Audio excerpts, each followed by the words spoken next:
Hoje eu vou estar falando um pouquinho sobre cultura corporal do movimento.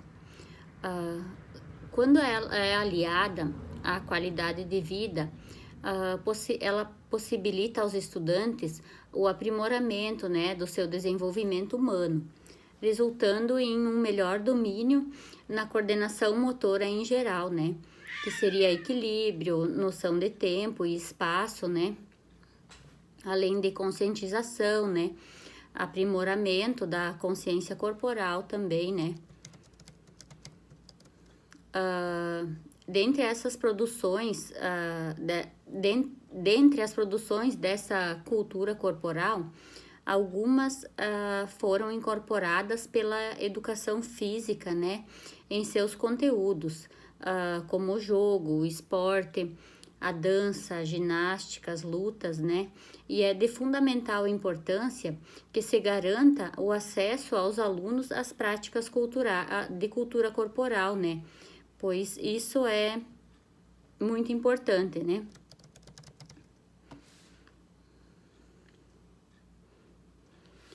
A cultura corporal, então, né, por meio de conteúdos estruturantes, né, propostos como o esporte, a dança, a ginástica e as lutas, brincadeiras, ela tem uma função, a educação física, ela tem uma função social, né, de contribuir para que os alunos eles se tornem sujeitos capazes de reconhecer o seu próprio corpo, né, adquirindo a expressividade corporal consciente.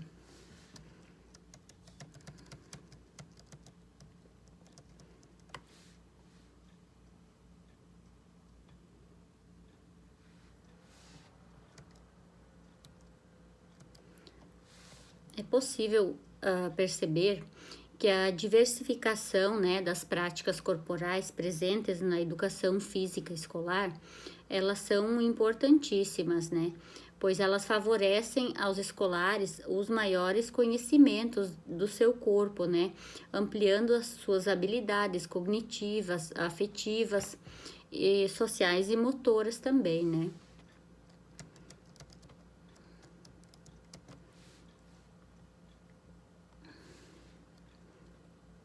As práticas corporais, elas são instrumentos eficientes, né, para a promoção da saúde coletiva, né, bastante difundidas também em países asiáticos, né, as práticas corporais como massagens, yoga, alongamento, dança, né, meditação, acupuntura e entre outras também, né? Elas têm se mostrado muito eficientes, né? No enfrentamento do sofrimento à dor, né?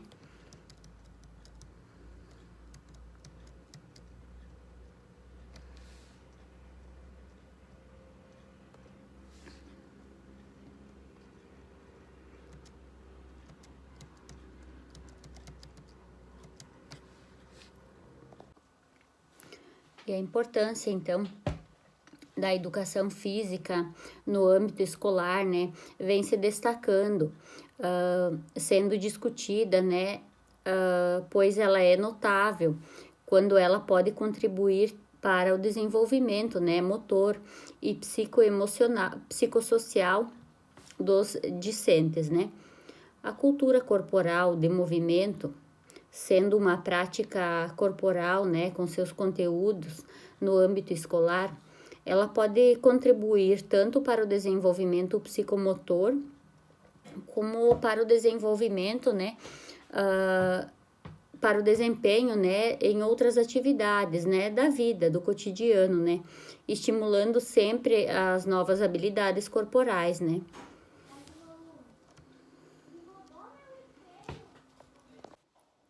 A compreensão, então, da cultura do movimento, entendida, né, a partir do entrelaçamento entre o corpo, né, e a natureza, e a cultura também, né, elas podem contribuir para que os alunos, eles tenham acesso às manifestações culturais, né, de outros contextos sociais, né, com possibilidades de estabelecer reflexões, né, sobre as diversidades culturais, sobre a aproximação, as diferenças, né, com suas realidades e possibilidades também, né, de trocas culturais, contribuindo assim com a comunicação entre os sujeitos, né, de várias localidades do mundo.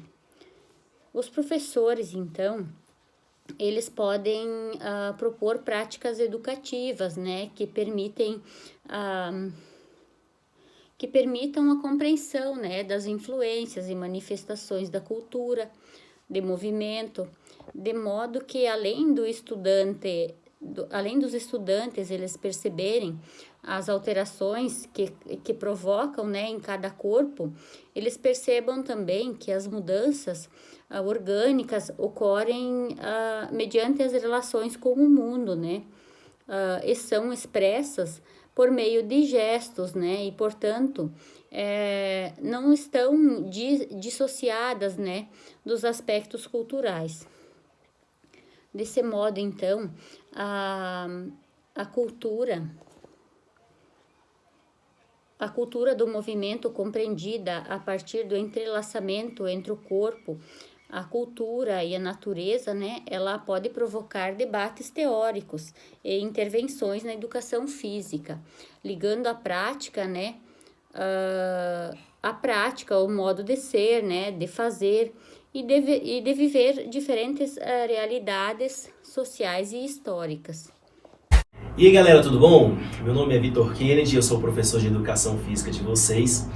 E hoje nós vamos falar sobre um conteúdo muito interessante, é o início da nossa disciplina aqui nessa teleaula, que é o conteúdo, a cultura corporal do movimento.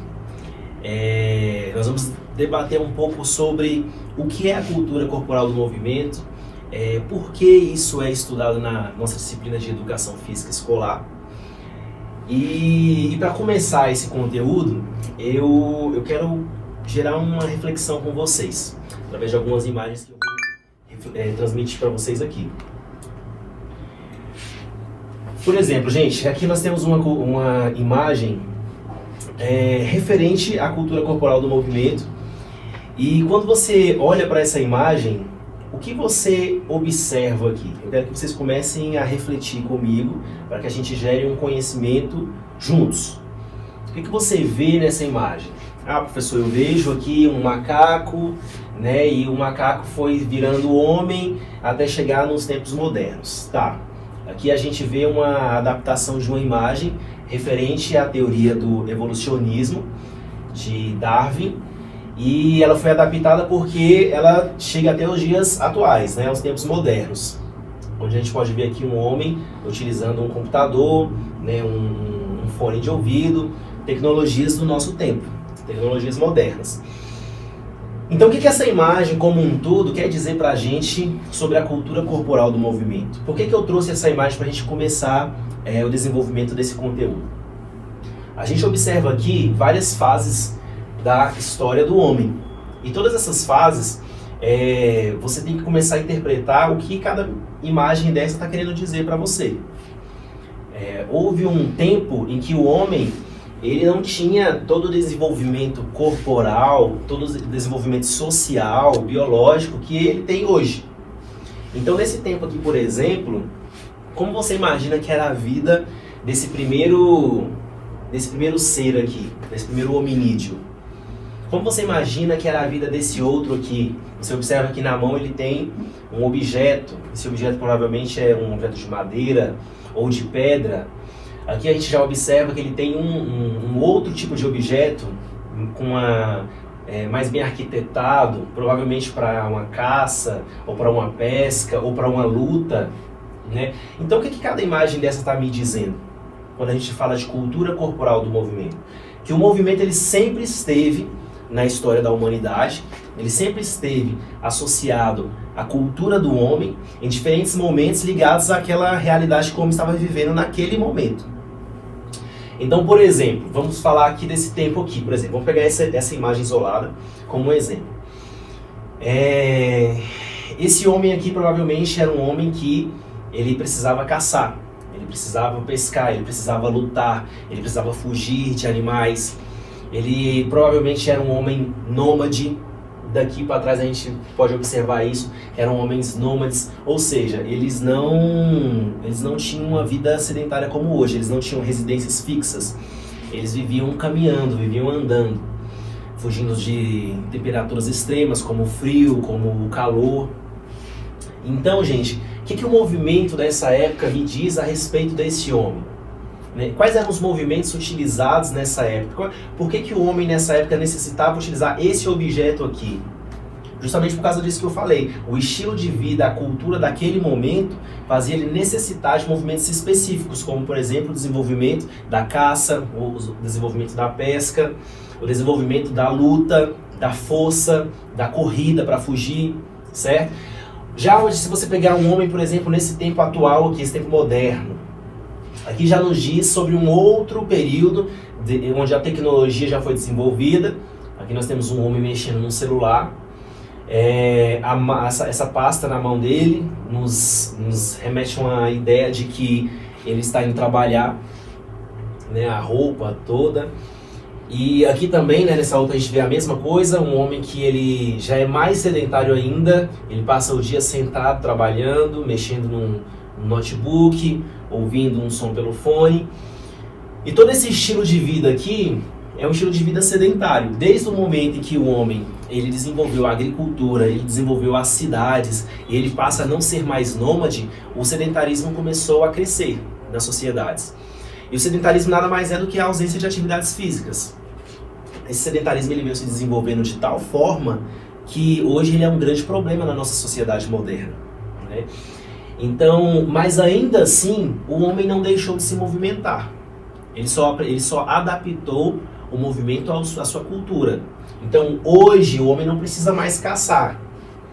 Então, para compensar esse estilo de vida sedentário, ele adaptou o movimento a diferentes atividades culturais, como por exemplo, vou dar um exemplo bem prático para vocês entenderem. O fit dance. O que é o fit dance? É uma modalidade atual, moderna, que é praticada aqui no nosso país, de dança. E por que as pessoas começaram a praticar, por exemplo, o fit dance, a ginástica nas academias? Porque houve um momento que o homem se tornou sedentário e ele precisou se conscientizar de que ele necessitava fazer atividades físicas.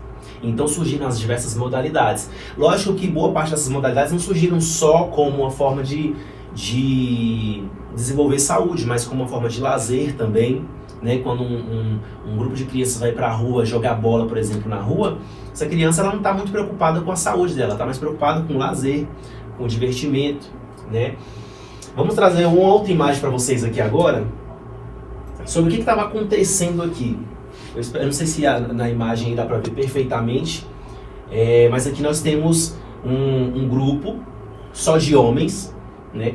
Ali eu fiz uma pergunta, o que está acontecendo aqui? Quem eram essas pessoas? Então, você olhando para essa imagem de cá, você tem que identificar o que essa imagem está querendo te dizer, que mensagem ela está te trazendo.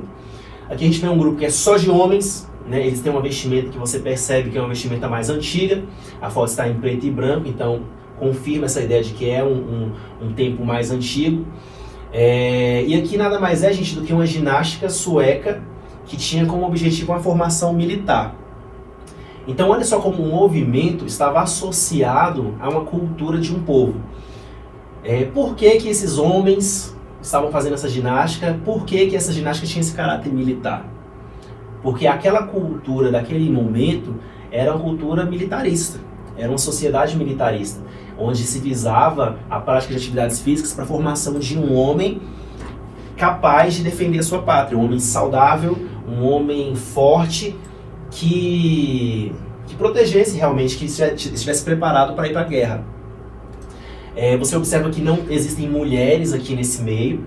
Isso traz também uma representação cultural para a gente de um tempo em que as mulheres não tinham seus direitos respeitados, que na verdade elas não tinham direitos ainda, né?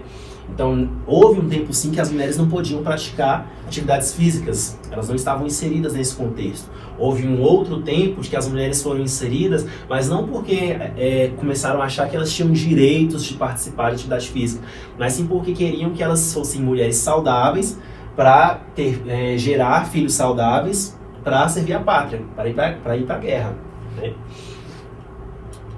Outra imagem aqui. Se você bater o olho aqui nessa imagem, a primeira coisa que você pensa, nas Olimpíadas. E por que essa imagem remete às Olimpíadas? Isso foi uma atividade cultural que foi criada em um determinado momento da história relacionada às atividades físicas. E criou-se esse símbolo que hoje movimenta o mundo todo ao redor desse evento que são as Olimpíadas. Essa outra imagem aqui, você observa que tem uma mulher, essa mulher está erguendo um peso, você observa que essa mulher é uma mulher forte, ela está num ambiente que é uma academia, aparentemente é uma academia de ginástica, porque lá atrás, mesmo que embaçado, dá para perceber que são aparelhos de ginástica. Então olha só como essa imagem já traz uma outra ideia de uma outra cultura, onde as mulheres elas já podem fazer atividade física, onde existe uma modalidade, ela está praticando uma modalidade que é atual, então você já observa que faz parte da nossa cultura, a academia também faz parte da nossa cultura, e a aparência dela também faz parte da nossa cultura. É uma aparência de uma mulher mais forte. Houve períodos em que a mulher não havia essa valorização da mulher com músculos, né? Já é algo moderno, da nossa sociedade moderna. Então vocês estão conseguindo observar como o movimento ele representa culturas ao longo de toda a história? Houve momentos em que o movimento ele era utilizado para sobrevivência apenas. Houve momentos que o movimento ele era utilizado como forma de lazer, de diversão.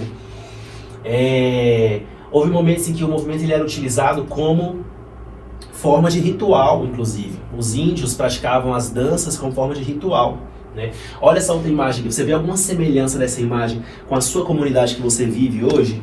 Né? São meninos jogando bola na rua, descalço, né? Aqui você vê que tem um portão aqui atrás, né? Eles estão na rua, uma rua pública, onde um esporte, que esporte é esse? O futebol, o futsal, ele foi adaptado para a realidade desses garotos. E por que é o futebol? Porque o futebol faz parte da nossa cultura. Desde criança, os meninos, as meninas do nosso país aprendem que o futebol é um esporte super valorizado. Então, como eles não têm um estádio, não tem um juiz, não tem arbitragem, os uniformes, eles adaptam a realidade deles. Eles pegam uma bola, que é o principal, e se dividem na quantidade de jogadores e adaptam, né, o espaço. Por exemplo, aqui o portão provavelmente deve ser o gol, certo? Então tudo isso representa uma cultura. Se você baixa o olho nessa imagem, daqui a 50 anos você vai lembrar da sua época que você era criança, né? Você não vai olhar uma imagem dessa e pensar, por exemplo, em 1990 a China. Não, vai representar a nossa cultura aqui. Vamos lá, dando continuidade. Então o que é a cultura corporal do movimento? Tudo aquilo que homens e mulheres acrescentaram à natureza do movimento com finalidade de expressar sentimentos, emoções e desejos que ultrapassam os determinismos físicos e biológicos. A educação física tem como finalidade fazer com que os alunos vivenciem a cultura corporal do movimento, ampliando e melhorando suas interações sociais, possibilitando assim uma formação integral para a vida em sociedade. Então tudo aquilo, gente, que ultrapassa o determinismo biológico e físico. O que é o determinismo biológico e físico? Por exemplo, o que é essencial à sobrevivência? Comer, respirar, beber água, isso é essencial. Tudo aquilo que veio depois disso, sem essa necessidade da biologia, por exemplo, os desejos, os sentimentos, você fazer uma dança para expressar um sentimento de amor, por exemplo, faz parte de uma cultura corporal do movimento. Nem todas as sociedades praticam isso. Algumas sim, outras, por exemplo, vão idealizar a luta como um estilo de vida, como uma filosofia de vida. Então tudo isso faz parte da cultura corporal do movimento. E isso é o objeto de estudo da educação física. O objetivo da educação física na escola é esse, né? Inclusive o Estatuto da Criança e do Adolescente garante esse direito da criança e do adolescente brincar, praticar esportes e se divertir dentro do ambiente escolar. As formas como a cultura corporal do movimento se manifestam. Ela se manifesta através de jogos, de esportes, de danças, de lutas e de ginásticas. Essas são as manifestações da cultura corporal do movimento que nós vamos abranger durante o ano na disciplina de educação física. Então, os jogos. O que são os jogos? Qual a diferença entre jogos e esportes? Gente, os jogos eles são brincadeiras. Ele tem um aspecto mais lúdico, sem aquela regra fixa, não tem uma confederação, uma federação, uma regra pré-definida que não pode ser mudada. No esporte existem regras pré-definidas. Elas podem ser alteradas? Podem, mas não de qualquer forma. Existe um regulamento, todo um protocolo a ser seguido. Existe uma confederação, uma federação, existe uma profissionalização das pessoas que praticam aquele esporte. Por exemplo, um jogador de futebol, ele é um profissional, ele é um atleta profissional, ele recebe um salário, ele treina com intensidade para estar ocupando esse cargo. Já os jogos não, aquela pelada, por exemplo, que vocês viram antes aqui,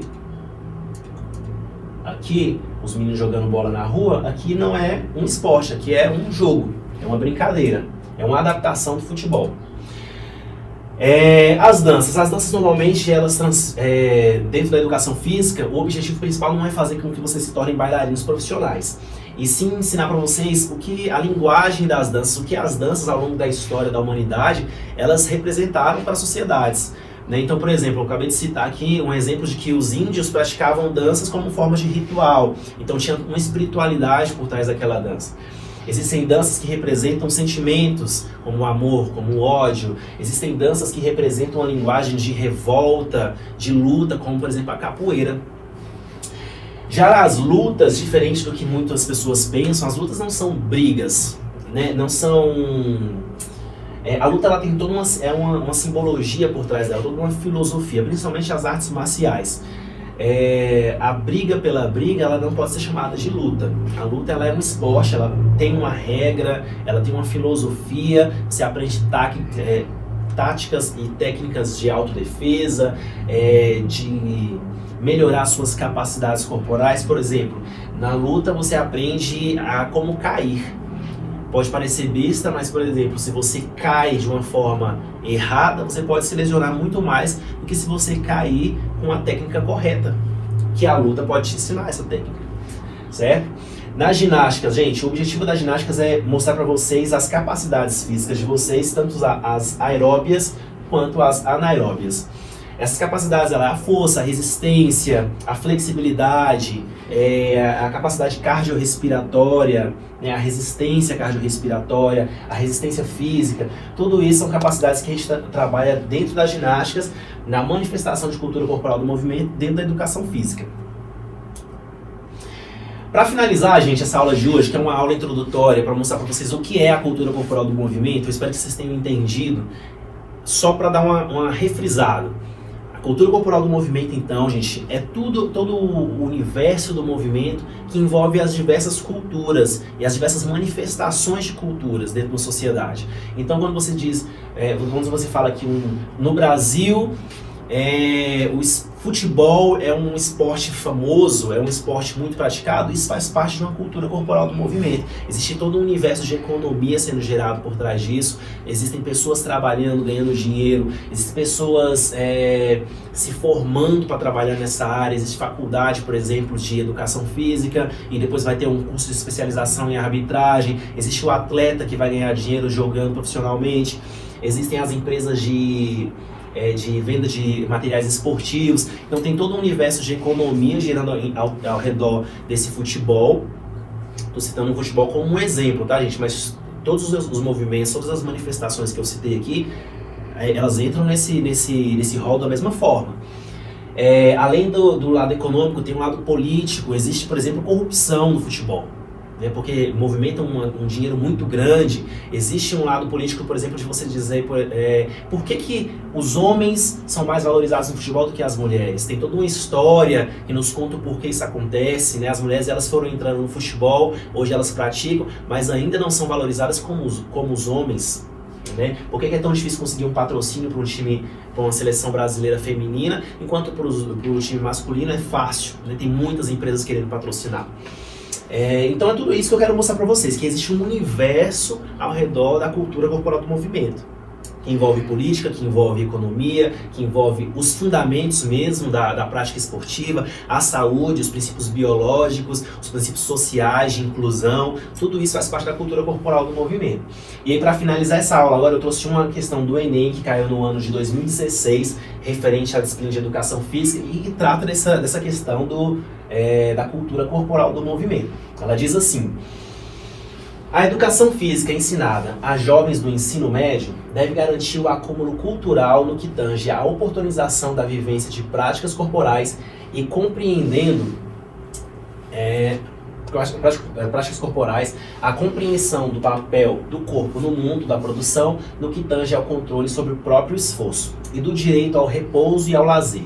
A iniciativa pessoal nas articulações coletivas relativas às práticas corporais comunitárias, a iniciativa pessoal para criar, planejar ou buscar orientação para suas próprias práticas corporais, a intervenção política sobre as iniciativas públicas do esporte e de lazer.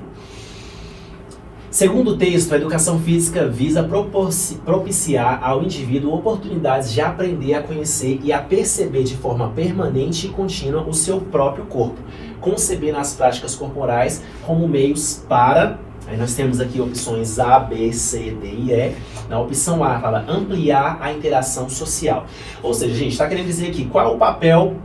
Aqui, ó, segundo o texto, a educação física visa propiciar ao indivíduo oportunidades de aprender, conhecer e perceber de forma permanente e contínua o seu próprio corpo, concebendo as práticas corporais como meios para, ou seja, qual o objetivo das práticas corporais dentro da educação física escolar? Ampliar a interação social, atingir padrões de beleza, obter resultados de alta performance, reproduzir movimentos pré-determinados, alcançar maior produtividade no trabalho. Se fosse você, eu dava uma pausa nesse vídeo, tentava resolver essa questão e depois voltava aqui, tá? Mas agora eu posso falar para você que a resposta correta é a letra A, é ampliar a interação social. Então aqui, a segunda, por que a B não está correta? Atingir padrões de beleza? Jamais. Se o objetivo da educação física dentro da escola fosse atingir padrões de beleza, ela não seria uma educação inclusiva, ela ia excluir as pessoas que não entrassem nesse padrão. A letra C diz assim, obter resultados de alta performance. Houve um período da educação física que sim, a educação física era voltada para a formação de atletas dentro da escola. Mas essa educação física também ela era excludente. Pessoas que tivessem altas habilidades iam ser incluídas, iam ser valorizadas como atletas, e as que não tivessem habilidades seriam excluídas, o que não era justo dentro da educação física escolar. Então essa também não está correta. D. Reproduzir movimentos pré-determinados? Não, gente. Uma das funções da educação física é você criar uma conscientização do tudo que você está realizando. Então, se a gente fizesse movimentos pré-determinados, seria como a época da educação física militarista, onde aquela ginástica militar ela era praticada sem nenhum como é que eu posso dizer? Sem nenhuma crítica, né? Sem nenhum pensamento crítico. Eles realmente só reproduziam o que era mandado. Hoje não, hoje a gente sabe que vocês precisam pensar em tudo aquilo que vocês estão fazendo. Vamos fazer um agachamento. Por que eu vou fazer esse agachamento? Como é a melhor forma de realizar esse agachamento? Para trazer benefícios, para trazer bons resultados e para não lesionar as minhas articulações. Então tem todo um universo que é explorado em cima desses movimentos. E não você apenas reproduzir algo que está pré-determinado. É para vocês aprenderem a criar os seus próprios movimentos, por exemplo, numa aula de dança, você criar a sua própria coreografia. E a letra E, gente, diz assim, alcançar maior produtividade no trabalho. Nosso objetivo também não é esse, né? Criar máquinas de produção. Certo? Então a letra A é a correta, que é ampliar a interação social entre vocês e que vocês aprendam a desenvolver isso lá fora também na sua vida em sociedade. Então a aula de hoje foi isso, gente. Eu espero que tenha sido muito útil. Todo esse conteúdo vai estar disponível no material também que vocês podem ler na apostila de vocês. Eu quero que vocês leiam